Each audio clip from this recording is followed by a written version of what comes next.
రాజకీయాలపై మెగాస్టార్ చిరంజీవి కొన్ని కీలక వ్యాఖ్యలు చేశారు. తాను రాజకీయాలకు అతీతంగా ఉన్నానని చెప్పారు చిరంజీవి.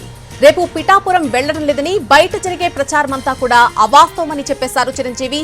కూటమి ప్రభుత్వం వస్తే ఆ దిశగా ఆలోచించాలని అన్నారు.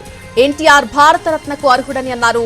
ఎంజీఆర్ కు భారతరత్న వచ్చినప్పుడు ఎన్టీఆర్ కు రావాలని అన్నారు చిరంజీవి. నేను పిఠాపురానికి రావాలని పవన్ కళ్యాణ్ ఎప్పుడూ కోరుకోడని, నన్ను కంఫర్ట్ గా ఉంచడానికే చూస్తాడని కొన్ని వ్యాఖ్యలు చేశారు. తనకు వచ్చినటువంటి పద్మ విభూషణ్ పురస్కారం తన అభిమానులని అన్నారు చిరంజీవి.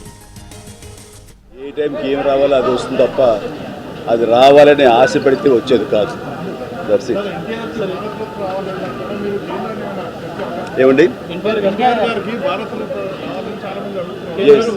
నిజంగా ఇది వారికి ఎంతైనా రావడం సముచితం, రావాలని నేను కూడా మనస్ఫూర్తిగా అభిలషిస్తున్నాను, రావాలని కోరుకుంటున్నాను. ఏపీలో కూటమి ప్రభుత్వం అధికారంలోకి వస్తే ఆ దిశగా ప్రయత్నాలు చేస్తారు సార్. అది ప్రభుత్వ పరంగా చేస్తే కనుక త్వరితగతిన అది సాకారం అవుతుంది. అండ్ డెఫినెట్గా ఎంతైనా సరే అటు ఎంజీఆర్ గారికి వచ్చినప్పుడు వీరికి రావటం కూడా అంతకంత సముచితం అండ్ అది ఆనందదాయకం. దానికి నేను ఎదురు చూస్తుంటాను, నేను కోరుకుంటున్నాను రామారావు గారికి భారతరత్న రావాలి అని. ఏమా నేను రాజకీయాలకు అతీతంగా ఉన్నాను అనుకోవచ్చు.